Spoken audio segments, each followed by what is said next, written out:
El dolor en las costillas me despierta cada madrugada. Son las 4:30, como siempre, y mi cuerpo recuerda exactamente lo que pasó hace 3 semanas en esa mesa. El sabor de la sangre en mi boca, el sonido seco de mi brazo golpeando contra la silla, y sobre todo, las palabras de mi propia hija resonando en mis oídos como una sentencia: deberías haber firmado la hipoteca, papá. Mi nombre es Osvaldo Rivas. Tengo 70 años y durante 45 de ellos trabajé en la misma fábrica textil para darle todo a mi familia. Después de que mi esposa Carmen murió hace 2 años, esta casa se convirtió en mi único refugio. Una casa que compré ladrillo por ladrillo, que pinté pared por pared, donde crié a mi hija María con amor y sacrificio. Nunca imaginé que esa misma hija me dejaría tirado en el suelo de mi propia cocina, sangrando y humillado, por negarme a ser el fiador de una casa que cuesta $200,000. La pesadilla comenzó hace 4 meses. María llegó un domingo por la tarde con su marido Gervasio y esa sonrisa falsa que había aprendido a reconocer desde niña cuando quería algo. Se sentaron en mi sofá, el mismo donde solía leerle cuentos cuando tenía 5 años, y me contaron sobre la oportunidad de sus vidas. Una casa de 3 pisos en el barrio residencial, con jardín y piscina, perfecta para criar a los nietos que aún no tenían. Solo necesitamos que seas nuestro fiador, papá, me dijo María mientras acariciaba mi mano con esa suavidad calculada que me partía el corazón. Tú tienes la casa pagada, tienes buen historial crediticio. Es solo una formalidad. Gervasio asintió desde el otro extremo del sofá, con esa mirada fría que nunca me había gustado. Don Osvaldo, usted sabe que la queremos como si fuera nuestra propia madre. Jamás lo dejaríamos en problemas. Pero yo conocía los números. María había perdido su trabajo como recepcionista 6 meses atrás, y Gervasio apenas ganaba $800 manejando un taxi los fines de semana. Tenían deudas con 3 tarjetas de crédito, un préstamo personal vencido y habían sido desalojados del apartamento anterior por no pagar el alquiler durante 4 meses. ¿Cómo iban a pagar una cuota mensual de $1,500? Hija, le dije tratando de ser delicado, me preocupa que sea mucha responsabilidad para ustedes. Tal vez deberían buscar algo más pequeño, más acorde a sus ingresos. La sonrisa de María se desvaneció inmediatamente. ¿No confías en nosotros, papá?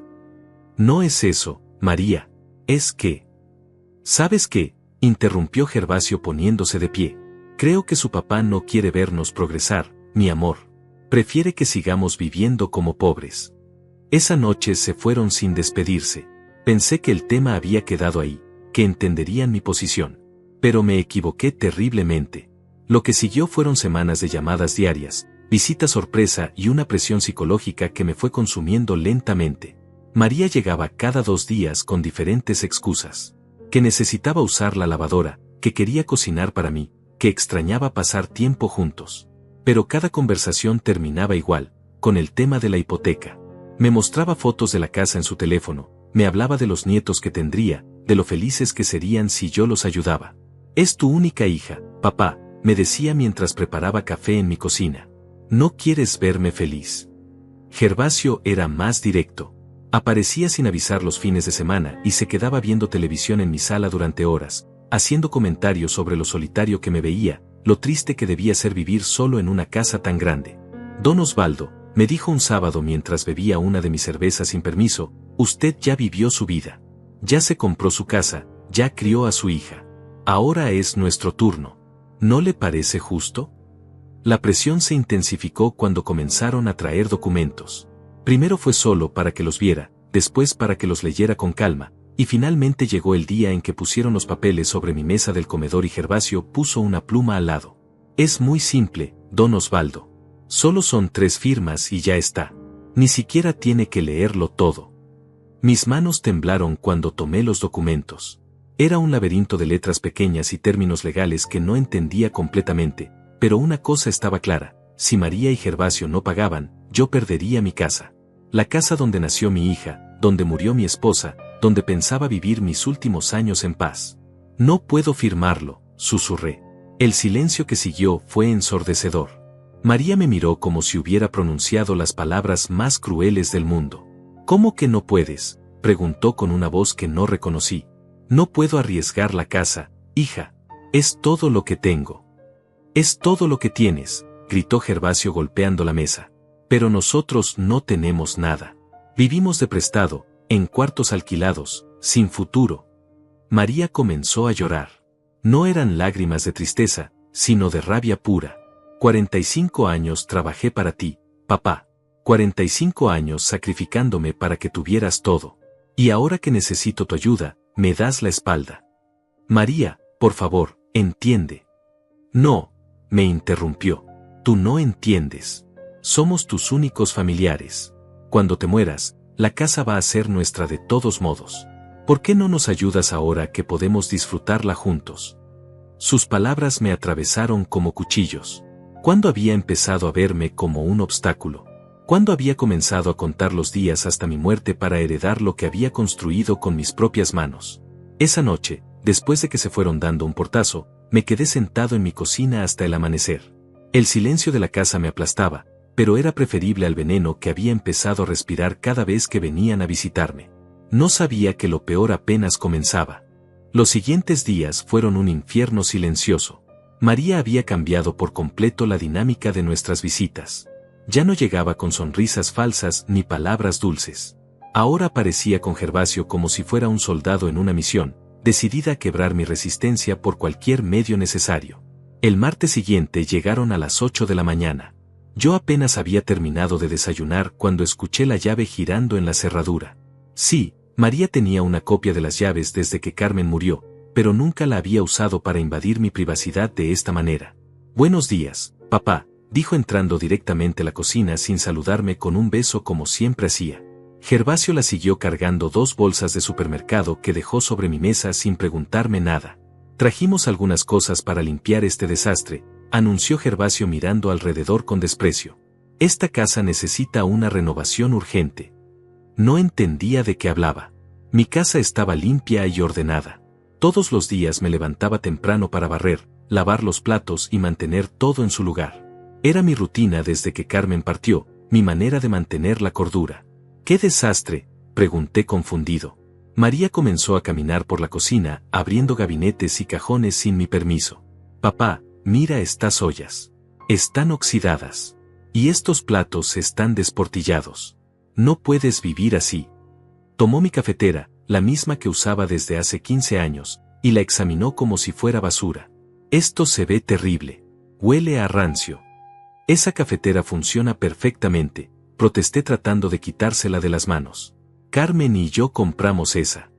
Carmen ya no está aquí, me cortó Gervasio con una frialdad que me heló la sangre. Y usted está viviendo en el pasado, don Osvaldo. Es hora de modernizarse. Sin pedirme autorización, comenzaron a sacar cosas de mi cocina.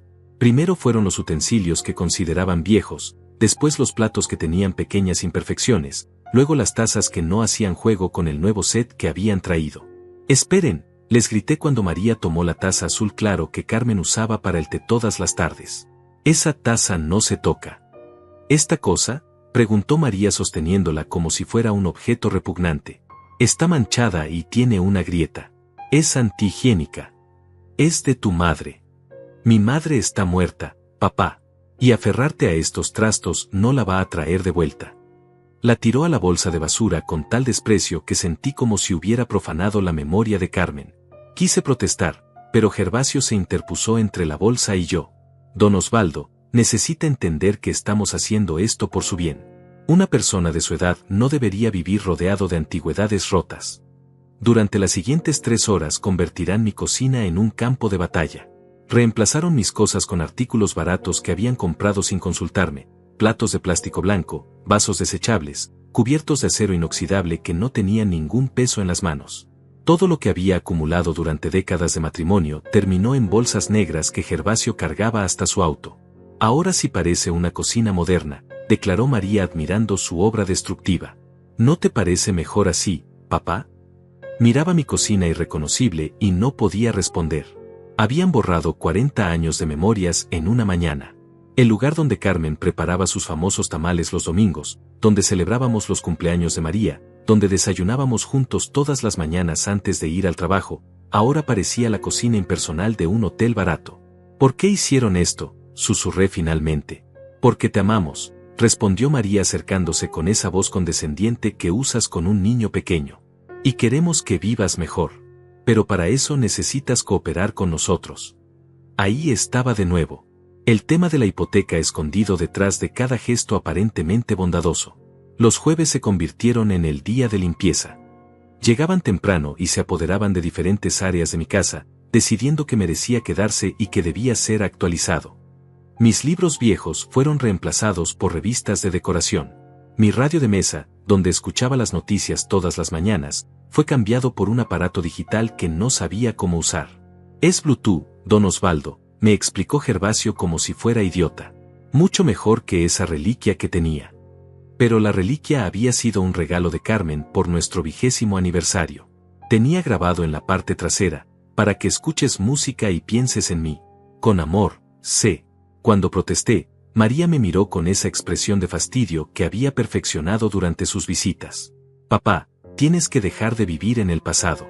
Estas cosas solo te hacen daño porque te recuerdan lo que perdiste. Nosotros estamos aquí, vivos, tratando de construir un futuro juntos. ¿Un futuro que incluye firmar esa hipoteca? El aire se volvió tenso inmediatamente. María y Gervasio intercambiaron una mirada que no pude descifrar.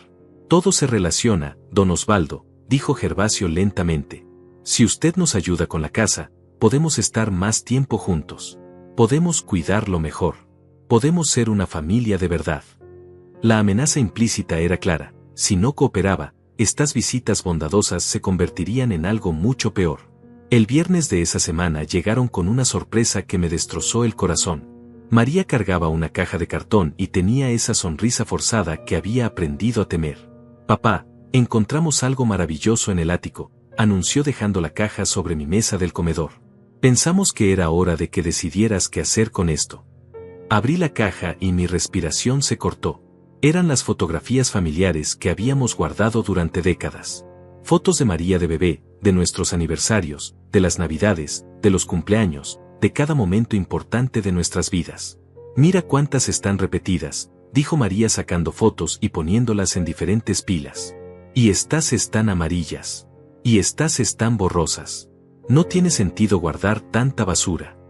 No son basura, protesté tomando una foto donde Carmen sostenía a María recién nacida en el hospital.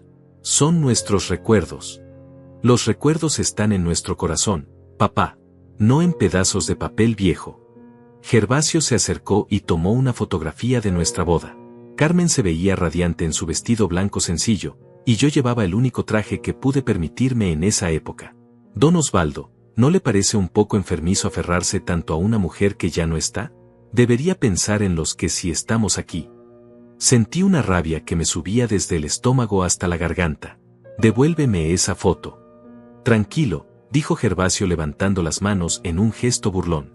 Solo digo que tal vez es hora de dejar ir el pasado y concentrarse en ayudar a su familia presente. María continuó separando las fotografías con una frialdad mecánica.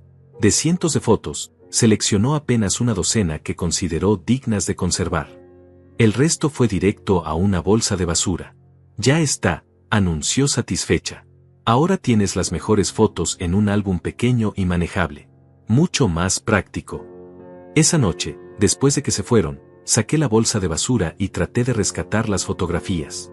Muchas estaban dobladas, otras tenían manchas de café del fondo de la bolsa.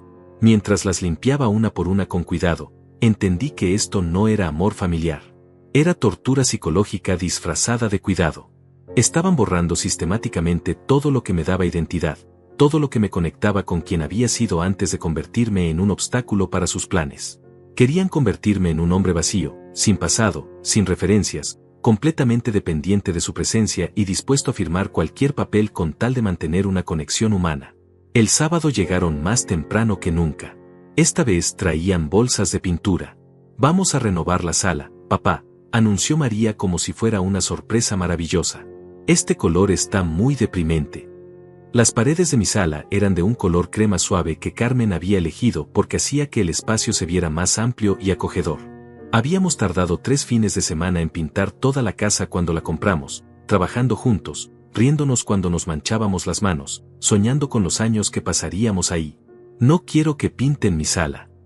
Papá, dijo María con esa voz de falsa paciencia, tienes que confiar en nosotros.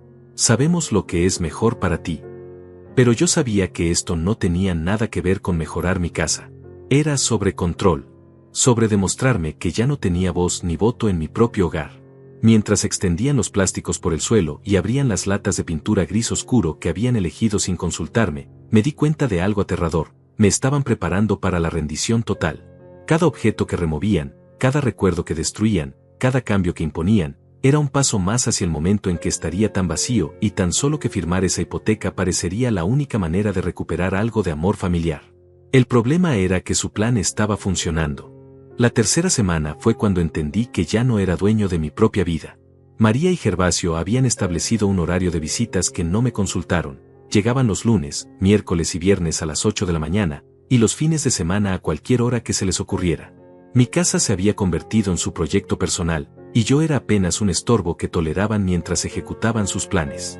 El lunes pintaron mi sala de ese gris deprimente que hacía que todo se viera sombrío y frío.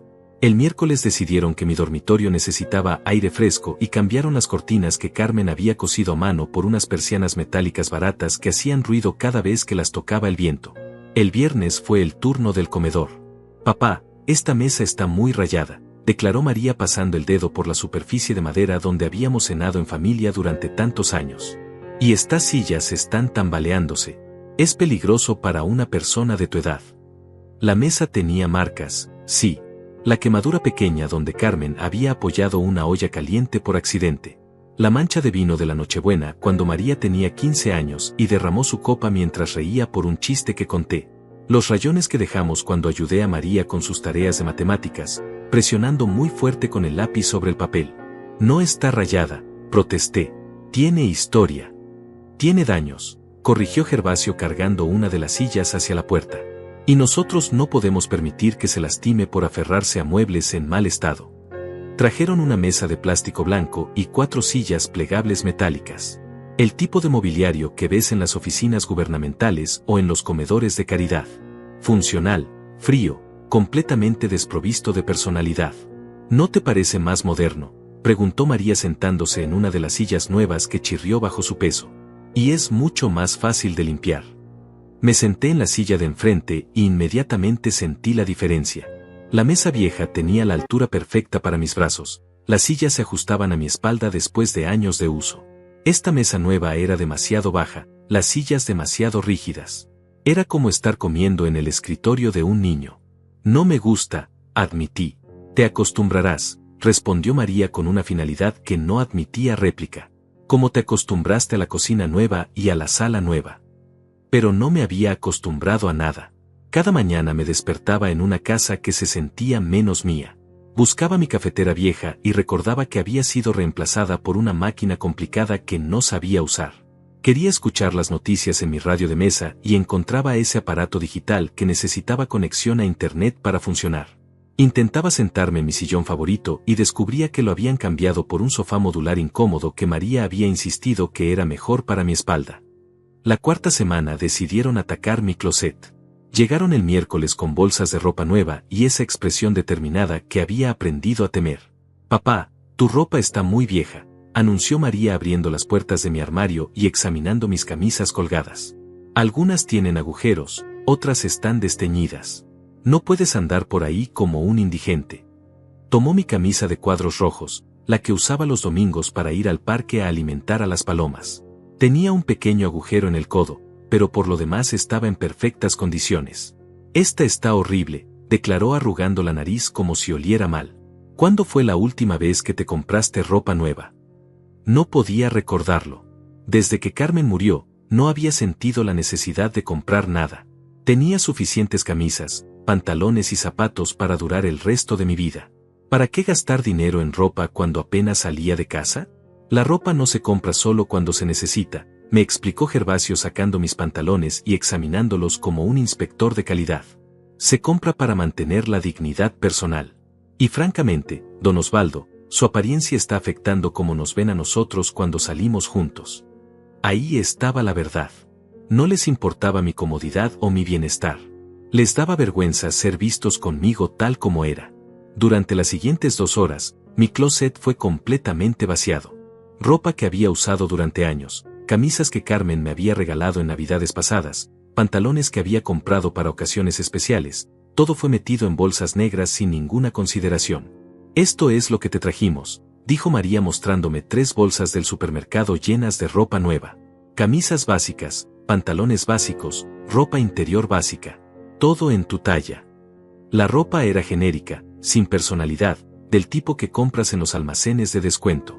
Camisas grises, negras y blancas. Pantalones de tela barata en colores neutros. Era como un uniforme para ancianos abandonados.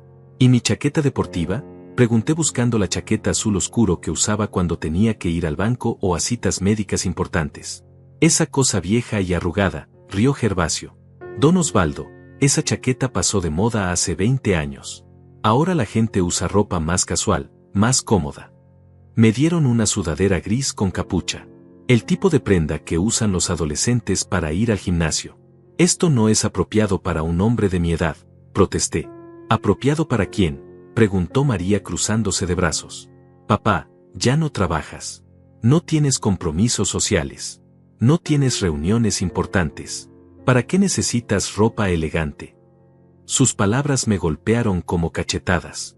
Era verdad que ya no trabajaba, pero eso no significaba que hubiera renunciado a mi dignidad. La ropa elegante no era solo para ocasiones especiales, era una manera de respetarme a mí mismo, de mantener cierto nivel de autoestima incluso en la soledad. Además, continuó Gervasio, esta ropa es mucho más práctica para alguien de su edad. Si se cae o se ensucia, no es una tragedia. Es reemplazable. Reemplazable. Como todo lo demás en mi vida según ellos. Esa noche me duché y me puse una de las camisas nuevas. Era áspera, sin forma, y me quedaba demasiado holgada. Me miré en el espejo del baño y no reconocí al hombre que me devolvía la mirada. Parecía un paciente de hospital, alguien institucionalizado, sin identidad propia. El viernes de esa semana fue cuando tocaron mi último refugio, mi estudio. Era una habitación pequeña al fondo de la casa donde guardaba mis libros, mis papeles importantes, las herramientas que usaba para reparaciones menores, y la vieja máquina de escribir donde Carmen escribía cartas a sus hermanas. Papá, este cuarto es un desastre, declaró María entrando sin golpear la puerta. Está lleno de basura acumulada. Mi escritorio tenía papeles organizados en pilas, facturas por pagar, correspondencia con el Seguro Social, recetas médicas, y algunos documentos legales importantes. Para mí tenía perfecto sentido, pero para María era caos incontrolable. Necesitas un sistema de organización más simple, dijo comenzando a revisar mis papeles sin permiso. Algo que puedas manejar sin confundirte.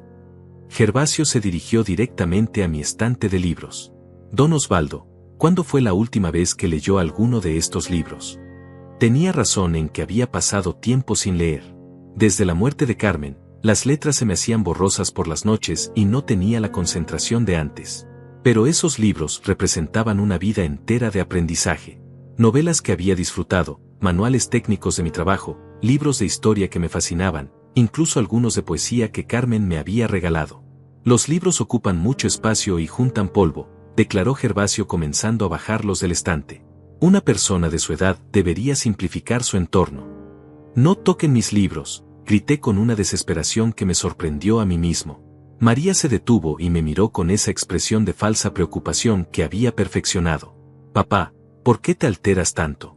Solo queremos ayudarte a vivir mejor. Vivir mejor no significa tirar todo lo que me importa. ¿Te importa más un montón de libros viejos que la felicidad de tu propia hija?, preguntó con esa voz quebrada que usaba para manipularme. Y ahí estaba de nuevo. La conexión directa entre mis posesiones y mi amor por ella. Si no los dejaba destruir mis pertenencias, significaba que no la amaba. Si me aferraba a mis recuerdos, era porque no me importaba su futuro. María, esto no tiene nada que ver con... Tiene todo que ver, me interrumpió. Si realmente quisieras que fuéramos felices, nos ayudarías con la casa. Pero prefieres vivir rodeado de cosas muertas que ayudar a tu familia viva. Gervasio asintió gravemente. Don Osvaldo, nosotros solo queremos incluirlo en nuestras vidas. Pero es difícil cuando usted se aferra tanto al pasado que no puede ver el futuro que podríamos construir juntos. Esa noche, sentado en mi estudio parcialmente vaciado, rodeado de cajas llenas de mis libros seleccionados y papeles reorganizados, entendí la magnitud de lo que estaba pasando. No era solo que estuvieran cambiando mi casa. Estaban borrando mi identidad sistemáticamente. Cada objeto que removían, cada recuerdo que descartaban, cada rutina que alteraban, era una parte de mí que desaparecía. Me estaban convirtiendo en una página en blanco, lista para ser reescrita según sus necesidades. Un hombre sin pasado, sin referencias, sin apegos, completamente maleable y dependiente de su aprobación. Y lo más aterrador era que estaba funcionando. Cada día me sentía más perdido, más vacío, más dispuesto a hacer cualquier cosa con tal de recuperar aunque fuera un pedacito de la calidez familiar que recordaba. El problema era que esa calidez nunca había sido real. Solo había sido el anzuelo para un plan que ahora se revelaba en toda su crueldad. El momento que cambió todo llegó un martes por la tarde cuando no esperaba a nadie. Estaba sentado en mi nuevo sofá incómodo, tratando de acostumbrarme al sabor del café que salía de la máquina complicada, cuando escuché voces en el jardín delantero. Voces que no eran de María ni Gervasio. Me acerqué a la ventana y vi a mi vecina Amelia hablando con un hombre joven que no reconocí. Llevaba traje y portafolio, y estaba tomando fotografías de mi casa con su teléfono. Amelia parecía confundida, haciendo gestos hacia mi puerta principal. Salí para ver qué pasaba. Don Osvaldo, me llamó Amelia con alivio. Este señor dice que viene a evaluar su casa para una venta. Le dije que usted no me había comentado nada. El hombre se acercó con una sonrisa profesional y me extendió una tarjeta de presentación. Señor Rivas, soy Casiano Méndez, tasador inmobiliario. Su hija me contrató para hacer una evaluación de la propiedad. Sentí como si me hubieran dado un puñetazo en el estómago. ¿Mi hija lo contrató? Sí, señor. Me dijo que usted está considerando vender y quiere conocer el valor actual del inmueble. Es una casa muy bien ubicada, debe valer alrededor de $300,000. Amelia me miró con preocupación. Llevaba viviendo al lado de mi casa durante 15 años y sabía perfectamente que nunca había mencionado vender. Debe haber un malentendido, dije con la voz temblorosa. Yo no estoy vendiendo mi casa.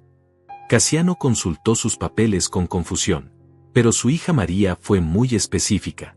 Me dijo que usted necesitaba el dinero para mudarse a un lugar más pequeño, más apropiado para su edad. Las piezas del rompecabezas comenzaron a encajar de manera aterradora. María no solo quería que fuera su fiador. Tenía un plan mucho más ambicioso, quedarse con mi casa. Hay un error, repetí. Por favor, váyase. Después de que el tasador se fue, Amelia se acercó a mí con esa expresión maternal que siempre había tenido desde que enviudé. Osvaldo, ¿qué está pasando? Últimamente te veo muy cambiado, y ahora esto. No pude contenerme más. Las semanas de presión, humillación y manipulación se derramaron como una presa rota. Le conté todo, las visitas constantes, los cambios forzados en mi casa, la presión por la hipoteca, y ahora esta evaluación secreta. Amelia escuchó en silencio, pero su expresión se volvía más seria con cada detalle. Osvaldo, eso no es amor familiar. Eso es abuso, me dijo cuando terminé. Y si están evaluando tu casa sin tu permiso, están planeando algo mucho peor. Esa noche esperé a María y Gervasio. Llegaron a las 8, como siempre, con sus bolsas de mejoras y esa actitud de propietarios que había empezado a odiar. Papá, trajimos plantas nuevas para la sala, anunció María entrando como si nada hubiera pasado. Unas que necesitan menos cuidado. ¿Por qué mandaron a un tasador a evaluar mi casa? El silencio que siguió fue tan tenso que podía cortarse con un cuchillo. María y Gervasio se miraron con esa complicidad que habían desarrollado, decidiendo rápidamente quién hablaría primero. Ah, eso, dijo María finalmente, con una casualidad forzada. Solo queríamos saber cuánto vale la casa para el futuro. Para cuando tengas que, ya sabes, cuando necesites cuidados especiales. Cuidados especiales. Gervasio se sentó en el sofá como si estuviera en su propia casa. Don Osvaldo, usted tiene 70 años. No es joven. Es importante planificar para cuando no pueda vivir solo. Puedo vivir solo perfectamente. ¿En serio? Preguntó María con esa sonrisa condescendiente que me enfurecía. Papá, mira a tu alrededor. Antes de que llegáramos, esta casa era un desastre. No sabías usar electrodomésticos modernos. Tu ropa estaba horrible. Vivías como un ermitaño. Vivía como quería vivir. Vivías mal, corrigió Gervasio. Y nosotros no podemos permitir que nuestro padre se deteriore así. Somos responsables de su bienestar. Amelia tenía razón. Esto no era amor. Era control disfrazado de cuidado. La casa vale $300,000, dije directamente. Suficiente para comprarle su casa nueva y sobrar dinero. María bajó la mirada, finalmente atrapada. Papá, no es tan simple. ¿Qué no es tan simple? Mira, suspiró Gervasio, abandonando cualquier pretensión de sutileza. La realidad es que usted va a morir eventualmente. Cuando eso pase, María va a heredar la casa de todos modos. ¿No sería mejor usar ese dinero ahora, cuando todos podemos disfrutarlo? Sus palabras me impactaron como descargas eléctricas. ¿Están planeando mi muerte? No estamos planeando nada, protestó María. Solo estamos siendo realistas. Y la realidad es que esta casa es demasiado grande para ti solo. Podrías venderla, comprarnos nuestra casa, y con lo que sobrealquilar un apartamento pequeño cerca de nosotros. ¿Un apartamento? O mejor aún, continuó Gervasio con entusiasmo creciente, podrías mudarte con nosotros. Seríamos una familia de verdad. Nosotros te cuidaríamos, y tú podrías ayudar con los gastos de la casa. Finalmente entendí el plan completo. Querían que vendiera mi casa, les comprara la suya, y me convirtiera en su inquilino pagador. Sin propiedad, sin independencia, completamente a su merced. Jamás, susurré. ¿Jamás qué?, preguntó María. Jamás voy a vender mi casa. Jamás voy a ser su fiador. Y jamás voy a mudarme con ustedes. La máscara de María se cayó completamente. La mujer dulce y preocupada desapareció, reemplazada por alguien que no reconocía. ¿Sabes qué, papá? Estamos cansados de rogarte. Hemos sido pacientes, hemos tratado de hacer esto por las buenas, pero tú eres demasiado egoísta para ver lo que es mejor para todos. María. No, gritó poniéndose de pie. 45 años te dediqué mi vida. 45 años siendo la hija perfecta. Y ahora que necesito tu ayuda, que necesito que actúes como un padre de verdad, me sales con tu egoísmo. Gervasio se acercó y puso una mano pesada en mi hombro. Don Osvaldo, usted no entiende la situación. Nosotros no estamos pidiendo. Estamos informando. Esta casa se va a vender, con su cooperación o sin ella. ¿Cómo van a vender mi casa sin mi cooperación? María sonrió con una frialdad que me heló la sangre. Hay muchas maneras de demostrar que una persona mayor ya no puede cuidar de sí misma, especialmente cuando esa persona vive sola, no tiene familiares cerca que testifiquen por su estado mental, y muestra signos de deterioro cognitivo. No tengo deterioro cognitivo. ¿No?, preguntó Gervasio. Entonces, ¿por qué no podía usar su nueva cafetera? ¿Por qué se confundía con el radio nuevo? ¿Por qué no podía mantener su casa limpia antes de que llegáramos? Entendí la trampa con horror cristalino. Habían estado documentando cada momento de confusión, cada vez que no entendía cómo usar los aparatos nuevos que habían traído, cada protesta que hacía sobre los cambios. En sus teléfonos probablemente tenían videos de mí luciendo perdido y desorientado en mi propia casa. Ustedes orquestaron todo esto, susurré. Nosotros tratamos de ayudarte, respondió María. Pero tú nos obligaste a ser más directos. Se fueron esa noche dejándome con una amenaza que resonaba en mi cabeza como una alarma. Tenía que cooperar o iban a demostrar que era incompetente para manejar mis propios asuntos. Sentado en mi sala gris, rodeado de muebles que no había elegido, usando ropa que no me gustaba, entendí que había llegado al final de mi paciencia. Ellos habían jugado sucio. Era hora de que yo aprendiera a hacer lo mismo. Era hora de contraatacar. Y tenía que hacerlo rápido. Al día siguiente de la amenaza, me desperté antes del amanecer con una claridad mental que no había tenido en semanas. Por primera vez desde que comenzó esta pesadilla, sabía exactamente qué tenía que hacer. No iba a ser la víctima indefensa que María y Gervasio creían que era. A las 7 de la mañana toqué la puerta de Amelia.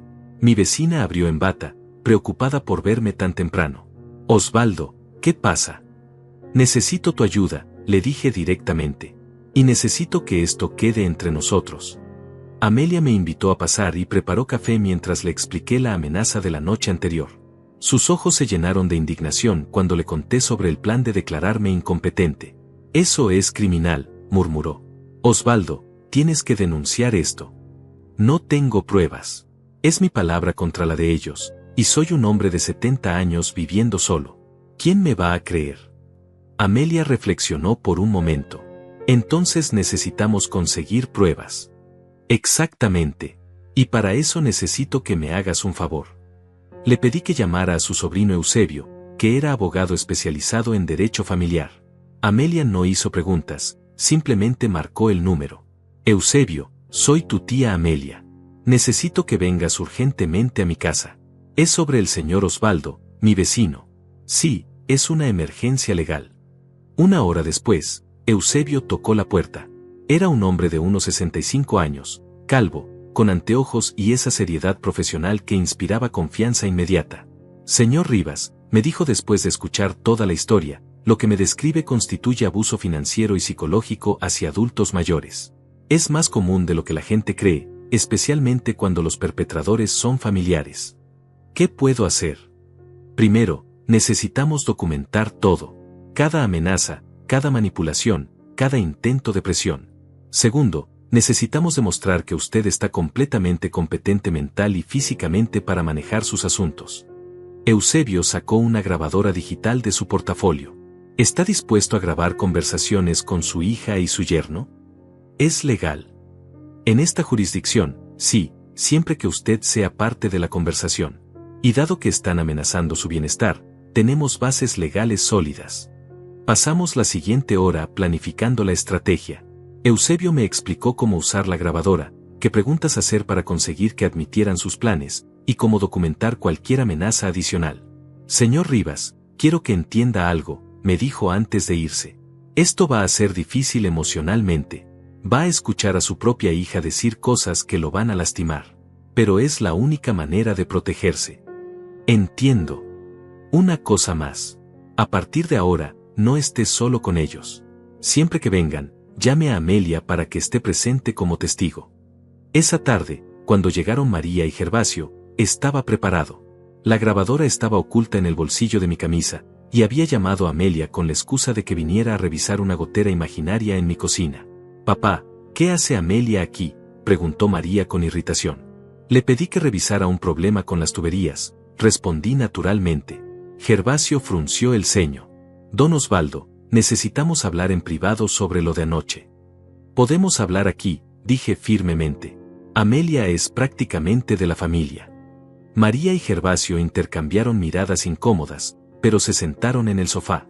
«Papá», comenzó María con esa voz dulce que había aprendido a desconfiar, «pensamos toda la noche en lo que hablamos. No queremos presionarte, pero la realidad es que necesitamos una respuesta sobre la hipoteca». «Ya les di mi respuesta». «Pero no es una respuesta inteligente», intervino Gervasio. «Don Osvaldo, usted va a perder esta casa de cualquier manera cuando necesite cuidados médicos. Los asilos cuestan $3,000 al mes. ¿Cuánto tiempo cree que va a durar su dinero?» «No voy a ir a un asilo». «¿Y quién lo va a cuidar?», preguntó María. «¿Amelia? ¿Los vecinos? Cuando se enferme de verdad, cuando ya no pueda valerse por sí mismo, va a ser nuestro problema». Amelia tosió desde la cocina, pero siguió fingiendo que revisaba las tuberías. «Además», continuó Gervasio, «si usted nos ayuda ahora con la casa, nosotros nos comprometemos a cuidarlo. Pero si no coopera, francamente, no vamos a poder hacernos responsables de lo que pase». «¿Qué significa eso?». María suspiró dramáticamente. «Significa que si algo le pasa a usted, si se cae, si se enferma, si tiene algún accidente, nosotros no vamos a estar disponibles para ayudar. Vamos a estar ocupados trabajando para pagar el alquiler de nuestro cuarto porque nuestro propio padre no quiso ayudarnos cuando lo necesitábamos». «Eso es chantaje».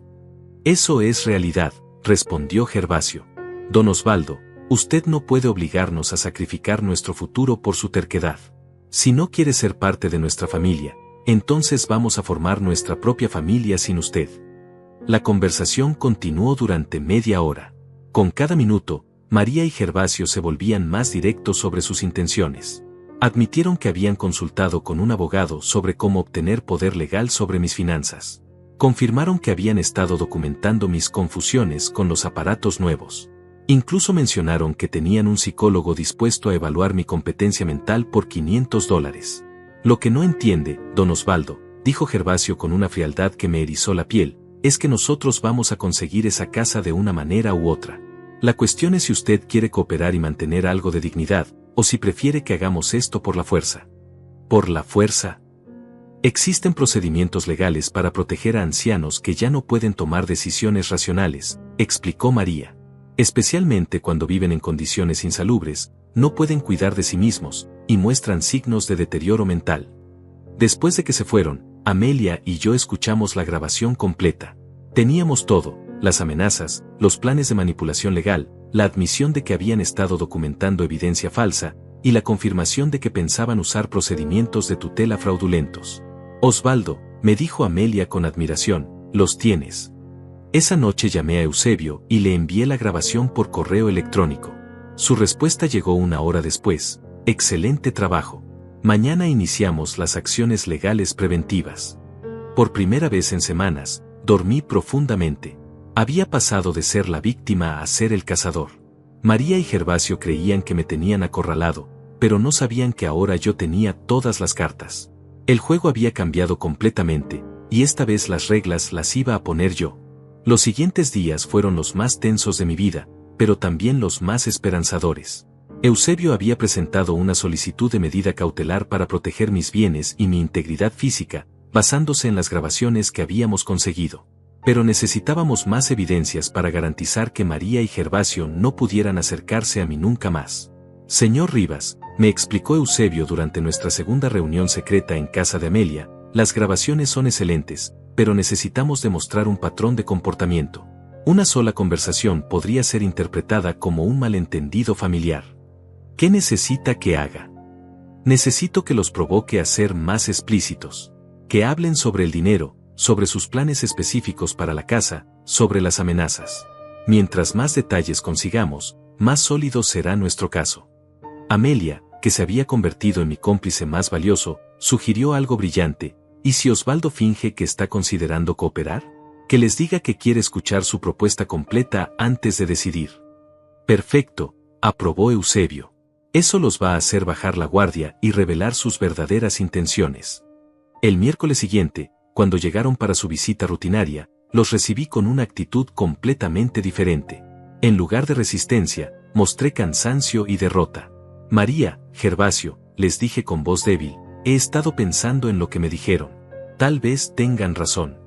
Se miraron entre ellos con sorpresa y satisfacción mal disimuladas. ¿Sobre qué, papá? Sobre la casa, sobre mi futuro, sobre todo. Quizás soy demasiado viejo para vivir solo. Quizás es hora de aceptar que necesito ayuda. María se acercó inmediatamente y me tomó las manos con esa falsa ternura que ahora me resultaba repugnante. Papá, me alegra mucho escucharte decir eso. Nosotros solo queremos lo mejor para ti. Pero necesito entender exactamente qué están proponiendo, continué, manteniendo la grabadora activa en mi bolsillo. ¿Cómo funcionaría todo esto del dinero? Gervasio se frotó las manos con entusiasmo. Es muy simple, don Osvaldo. Usted vende la casa por $300,000. Con ese dinero compramos nuestra casa nueva, que cuesta $200,000. Nos sobran $100,000. Y esos $100,000. 50,000 los usamos para amueblar y arreglar la casa nueva, explicó María. Los otros 50,000 los ponemos en una cuenta para sus gastos de manutención cuando viva con nosotros. $50,000 para el resto de mi vida. Papá, no va a vivir 30 años más, rió María con una crueldad que me heló la sangre. Y además, nosotros vamos a cubrir la comida y los servicios básicos. $50,000 para ropa, medicinas y gastos personales es más que suficiente. ¿Y si me enfermo? ¿Si necesito hospitalización? Para eso existe el seguro social, respondió Gervasio. Y si llegara a necesitar cuidados especiales, bueno, siempre están los asilos públicos. La conversación continuó durante una hora. Con cada pregunta que hacía, revelaban más detalles de su plan maestro. Habían calculado todo, cuánto les costaría mantenerme, cuánto tiempo esperaban que viviera, incluso habían investigado que asilos públicos eran más baratos en caso de que decidieran deshacerse de mí completamente. Una cosa más, dije fingiendo dudas. ¿Qué pasa si cambio de opinión después de vender la casa? María y Gervasio intercambiaron una mirada que no pudieron disimular. Papá, una vez que vendas la casa, no hay vuelta atrás, me explicó María con una sonrisa forzada. Pero, ¿por qué cambiarías de opinión? Vas a estar viviendo con tu familia, cuidado y protegido. Pero legalmente, ¿podría recuperar mi dinero si quisiera? No, respondió Gervasio directamente. Una vez que se haga la compra, la casa va a estar a nuestro nombre. Y el dinero restante va a estar en una cuenta que nosotros vamos a manejar para asegurar que se use responsablemente. ¿Ustedes van a manejar mi dinero? Es por su propio bien, insistió María. Una persona de su edad puede ser víctima de estafas, puede hacer compras impulsivas, puede ser manipulada por extraños. Nosotros vamos a protegerlo de eso. Ahí estaba la confesión completa. No solo querían mi casa, querían el control total de mi vida y mi dinero. Una vez que cayera en su trampa, sería completamente dependiente de su voluntad. ¿Y si no quiero vender? El ambiente cambió inmediatamente. La máscara de comprensión familiar se desvaneció. Papá, dijo María con voz endurecida, ya hablamos de esto. No es realmente una elección. Nosotros vamos a conseguir esa casa de una manera u otra. ¿Cómo? Gervasio se inclinó hacia adelante con una expresión amenazante. Don Osvaldo, nosotros ya empezamos el proceso. Tenemos documentación de su deterioro mental, tenemos evidencia de que no puede cuidar de sí mismo, tenemos testimonios de que vive en condiciones inadecuadas. ¿Qué testimonios? El tasador que vino la semana pasada va a testificar que la casa estaba en condiciones deplorables, explicó María. Nuestro psicólogo va a confirmar que usted muestra signos de demencia senil. Y nosotros, como sus únicos familiares, vamos a solicitar tutela legal. ¿Tutela legal? Significa que un juez va a declarar que usted no puede tomar decisiones por sí mismo, continuó Gervasio. Y nosotros vamos a ser nombrados sus tutores legales. Podremos vender su casa, manejar su dinero, y tomar todas las decisiones sobre su vida. ¿Y si me opongo? María rió con una crueldad que me partió el corazón. ¿Quién le va a creer, papá? Usted es un anciano solitario, confundido, que vive en una casa desordenada y no puede usar electrodomésticos básicos. Nosotros somos una pareja joven, preocupada por el bienestar de nuestro padre anciano. Además, agregó Gervasio, una vez que empiecen los procedimientos legales, usted va a necesitar un abogado. ¿Tiene dinero para pagar un abogado? ¿Conoce abogados especializados en estos temas? ¿Tiene tiempo para entender procesos legales complicados? El sistema está diseñado para proteger a las familias, concluyó María. Y nosotros somos su familia. Cuando se fueron esa noche, me quedé temblando de rabia y horror. Habían planeado todo con una frialdad calculadora que me asustaba. No solo querían robarme mi casa y mi dinero, querían hacerlo usando el mismo sistema legal que supuestamente debía protegerme. Pero tenían un problema, no sabían que cada palabra de su confesión había quedado grabada en alta definición. Al día siguiente, Eusebio escuchó la grabación completa en mi presencia. Su expresión se volvía más grave con cada minuto. Señor Rivas, me dijo cuando terminó, esto es suficiente para procesos criminales. No solo es abuso de ancianos, es conspiración para cometer fraude, amenazas, y probablemente otros delitos. ¿Qué hacemos ahora? Ahora, dijo Eusebio con una sonrisa satisfecha, les damos la sorpresa de sus vidas. El plan para el contraataque estaba listo. Era hora de que María y Gervasio entendieran que habían elegido a la víctima equivocada. Esta vez, el cazador iba a ser yo. El viernes llegó el momento que había estado esperando durante semanas. María y Gervasio venían a almorzar para lo que ellos creían sería mi capitulación final. Les había dicho que tenía una respuesta definitiva sobre la venta de la casa. No sabían que también tenía invitados especiales esperándolos. Eusebio llegó primero, a las 11 de la mañana, y se escondió en mi estudio con todos los documentos legales preparados. Media hora después llegó Amelia, que se quedó en la cocina fingiendo preparar el almuerzo. A las 12 en punto, tal como habíamos acordado, tocaron la puerta dos oficiales de policía en ropa civil. Señor Rivas, me saludó el oficial Mauricio, estamos listos para presenciar la confesión. Gracias por venir. Cuando María y Gervasio llegaron a las 12:30, los recibí con mi mejor actuación de anciano derrotado. Llevaban una sonrisa triunfal que me dio náuseas, pero mantuve la compostura. Papá, te ves muy serio, observó María entrando y mirando hacia la cocina donde Amelia preparaba la comida. ¿Todo bien? Sí, hija. Solo pensativo. Vengan, sentémonos en la sala. Tengo algo importante que decirles. Se acomodaron en el sofá con esa confianza de predadores que saben que han ganado la batalla. Don Osvaldo, dijo Gervasio frotándose las manos, espero que haya tomado la decisión correcta. Creo que sí, respondí activando discretamente la grabadora que llevaba en el bolsillo. Pero antes de confirmar, necesito escuchar una vez más todos los detalles de su propuesta. Por supuesto, sonrió María. Queremos que estés completamente seguro. Durante los siguientes 20 minutos, repitieron todo su plan con una claridad brutal. ¿Cómo venderían mi casa por $300,000? ¿Cómo se quedarían con $250,000 para su casa nueva y gastos? ¿Cómo manejarían los $50,000 restantes de mi dinero? ¿Y cómo ejercerían tutela total sobre mi vida? ¿Y qué pasa si me arrepiento después? Pregunté una vez más. Papá, rió María, una vez que firmes los papeles de venta, no hay vuelta atrás. La casa será nuestra y punto. ¿Y si trato de recuperar mi dinero? No podrás, respondió Gervasio con satisfacción. Nosotros vamos a ser tus tutores legales. Todas las decisiones financieras van a pasar por nosotros. Incluso si no quiero que sean mis tutores. Papá, para ese momento ya no va a importar lo que tú quieras, dijo María con una crueldad que todavía me estremece recordar. Un juez ya habrá declarado que no puedes tomar decisiones por ti mismo. Exacto, confirmó Gervasio. Y nosotros vamos a tener documentación médica y testimonios que prueban que usted está senil. ¿Documentación falsa? Se miraron entre ellos y rieron. No es falsa si funciona, dijo María. Nuestro psicólogo va a escribir lo que necesitamos que escriba. Por $500, cualquier profesional está dispuesto a ser flexible con sus diagnósticos. Además, agregó Gervasio, ¿quién va a contradecir a dos profesionales y una familia preocupada? Usted va a ser solo un viejo confundido protestando contra gente que obviamente lo quiere. Tenía suficiente. Me puse de pie y caminé hacia la puerta del estudio. Bueno, dije con voz firme, entonces supongo que es hora de conocer a algunas de esas personas que me quieren. Abrí la puerta y salió Eusebio con su portafolio lleno de documentos. María y Gervasio se pusieron pálidos inmediatamente. ¿Quién es usted?, balbuceó Gervasio. Soy Eusebio Herrera, abogado especializado en protección de adultos mayores, respondió con voz autoritaria. Y acabo de escuchar la confesión más detallada de conspiración para cometer fraude que he oído en mi carrera.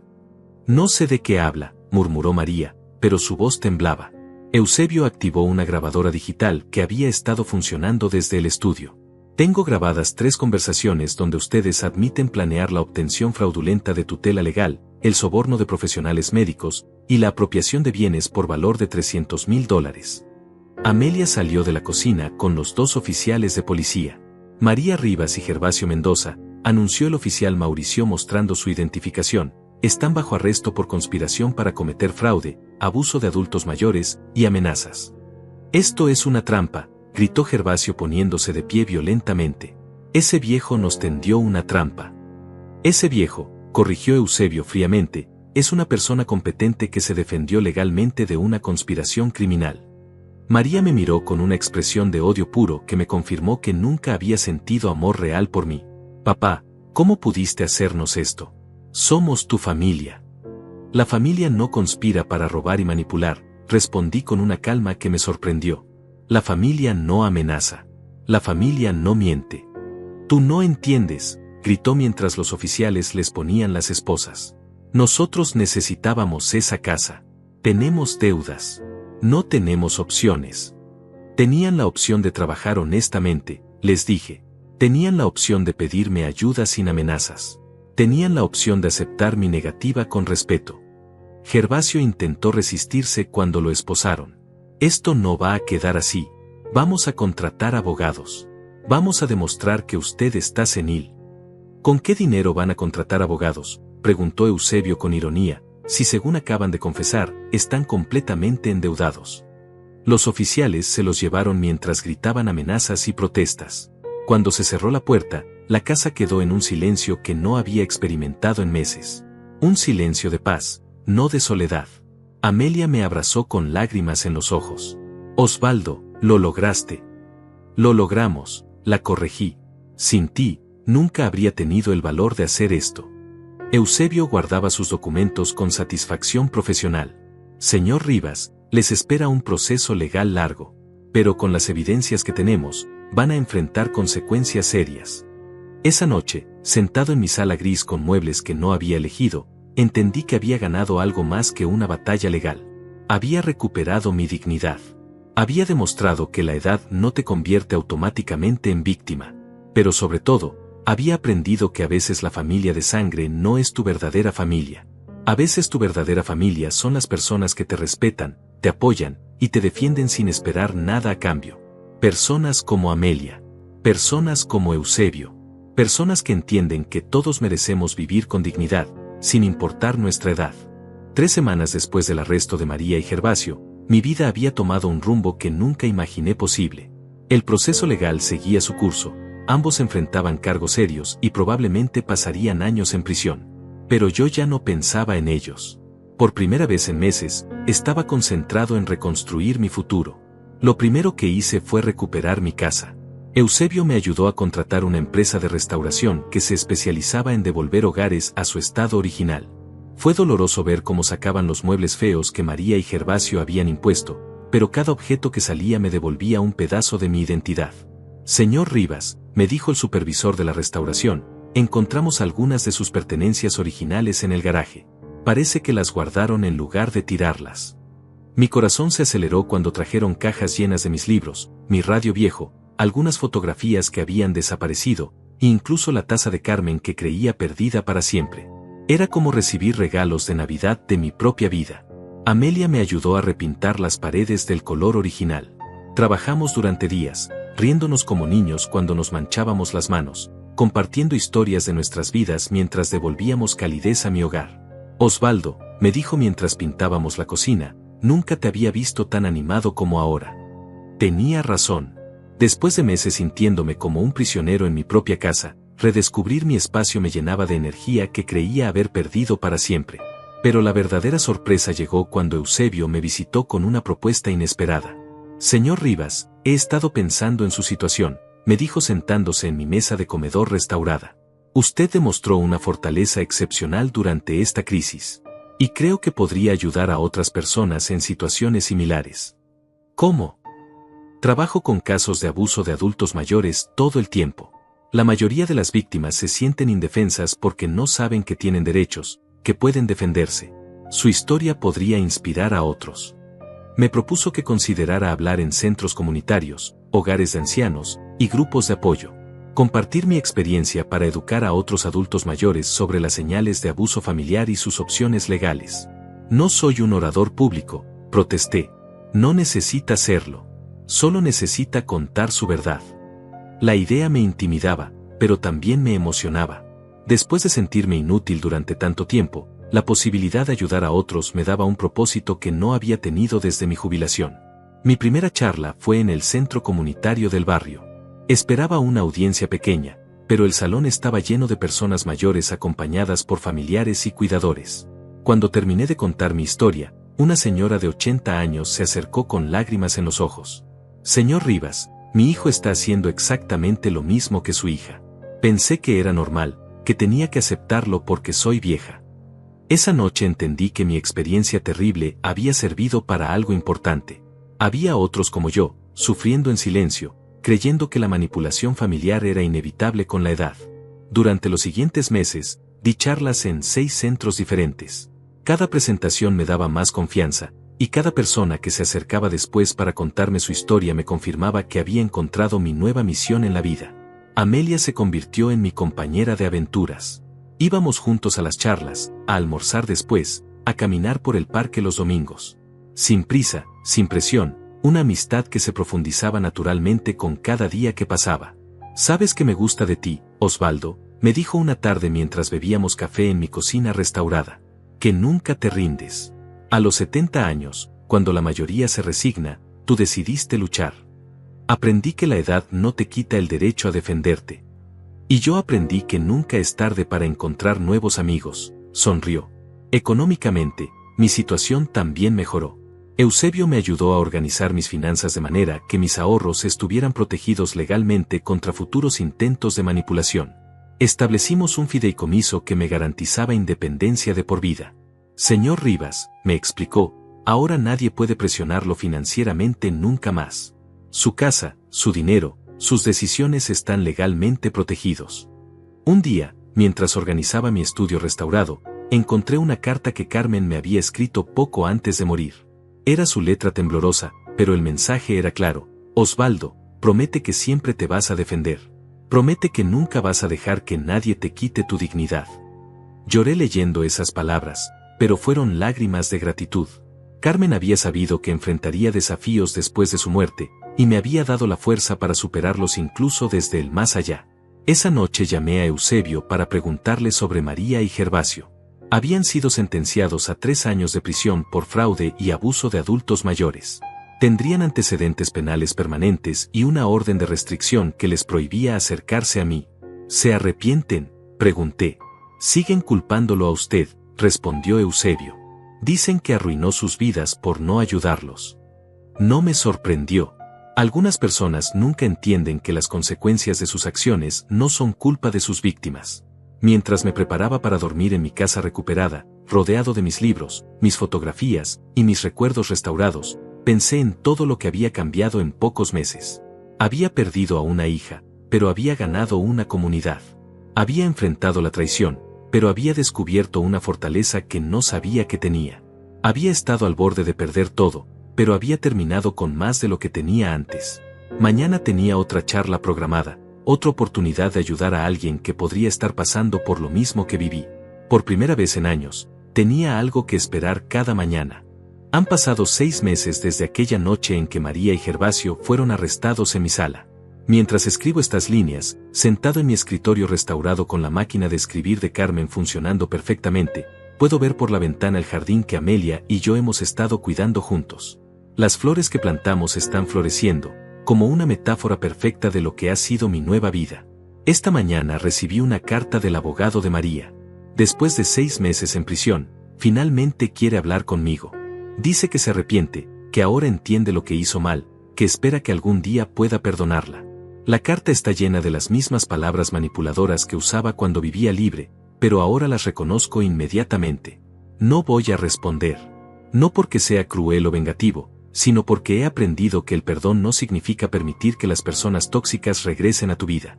Puedo perdonar el daño que me causó sin exponerme a que me lo causen nuevamente. El verdadero regalo que me dio esta experiencia terrible fue enseñarme a distinguir entre el amor real y la manipulación disfrazada de amor. El amor real respeta tus decisiones, incluso cuando no está de acuerdo con ellas. El amor real no te amenaza ni te chantajea. El amor real no trata de borrar tu identidad para reemplazarla por lo que les conviene a otros. Amelia me enseñó eso. Su amor es silencioso, respetuoso, sin expectativas.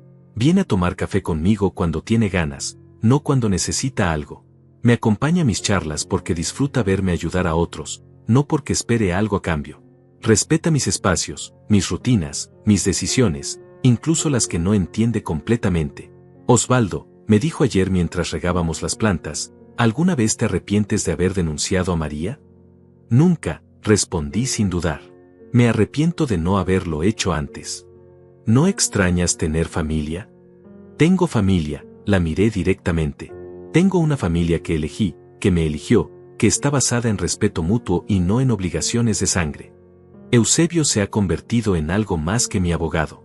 Es un amigo que me visita regularmente, no para hablar de asuntos legales, sino para conversar sobre libros, política y la vida en general. Me ayudó a establecer una fundación pequeña con parte de mi dinero para apoyar a otros adultos mayores que enfrentan abuso familiar. Señor Rivas, me dijo la semana pasada, su caso se ha convertido en referencia para otros abogados. Hemos ayudado a 17 personas usando las mismas estrategias que desarrollamos para usted. Eso me llena de orgullo más que cualquier logro que haya tenido en mi vida laboral. Saber que mi dolor sirvió para proteger a otros, que mi resistencia inspiró a personas que se creían indefensas, le da significado a todo lo que pasé. Mis charlas han evolucionado. Ya no solo hablo sobre abuso familiar, sino sobre dignidad en la tercera edad, sobre el derecho a envejecer con autonomía, sobre cómo construir redes de apoyo genuinas. Los centros comunitarios ya no son suficientes, ahora hablo en universidades, en conferencias de trabajo social, incluso en programas de televisión local. La semana pasada, una reportera me preguntó cuál era mi mensaje principal para otros adultos mayores. Que la edad no es una enfermedad, le dije. Que cumplir 70 años no significa que automáticamente te conviertas en una carga o en una víctima. Que tienes derecho a vivir con dignidad hasta tu último día, y que es tu responsabilidad defenderte cuando alguien trata de quitarte esa dignidad. ¿Y qué les dice a las familias? Que amar a alguien no significa controlarlo. Que cuidar a un adulto mayor no significa tomar decisiones por él. que la preocupación genuina se distingue de la manipulación porque respeta la autonomía de la persona. Mi casa se ha convertido en un punto de encuentro informal para personas que han pasado por experiencias similares. Los jueves por la tarde, un grupo pequeño se reúne en mi sala para compartir historias y estrategias de supervivencia. Amelia prepara café y galletas, y durante 2 horas mi casa se llena de voces, risas, y la energía de personas que se niegan a ser víctimas. Ayer conocí a Julieta, una señora de 68 años cuyo hijo había estado presionándola para que vendiera su departamento y se mudara con él por su seguridad. Después de escuchar mi historia, encontró el valor para decirle que no. Don Osvaldo, me dijo antes de irse, pensé que era normal que los hijos tomaran control de nuestras vidas cuando llegamos a cierta edad. Nunca se me ocurrió que podía defenderme. Nunca es tarde para aprender a defenderse, le respondí. Y nunca es demasiado temprano para empezar. Económicamente, mis decisiones han resultado ser las correctas. La casa que María y Gervasio querían que comprara para ellos fue embargada por el banco el mes pasado. Los dueños anteriores no pudieron pagar las cuotas y perdieron todo el dinero que habían invertido. Si hubiera firmado como su fiador, ahora estaría enfrentando una deuda de $200,000 y probablemente habría perdido mi propia casa. Mi estabilidad financiera me ha permitido hacer cosas que nunca pensé posibles a mi edad. El mes pasado, Amelia y yo viajamos a la capital para una conferencia sobre derechos de adultos mayores. Fue mi primer viaje en años, y descubrí que todavía tengo energía para aventuras. «Sabes que me gusta de viajar contigo», me dijo Amelia mientras esperábamos el vuelo de regreso. «Que no actúas como si fueras viejo. Actúas como si fueras una persona que tiene 70 años, que es muy diferente». Esa distinción se ha convertido en el centro de mi nueva filosofía de vida. No soy un viejo en el sentido de ser una carga, una víctima, o alguien cuya vida ya terminó. Soy una persona que ha vivido 70 años, que ha acumulado experiencia y sabiduría, que todavía tiene contribuciones que hacer al mundo. La diferencia entre esas dos perspectivas es enorme. Una te convierte en objeto de lástima o manipulación. La otra te mantiene como sujeto activo de tu propia vida. Esta noche, mientras termino de escribir esta historia en la máquina de escribir de Carmen, puedo escuchar el sonido del viento en las cortinas que ella cosió y que logré recuperar.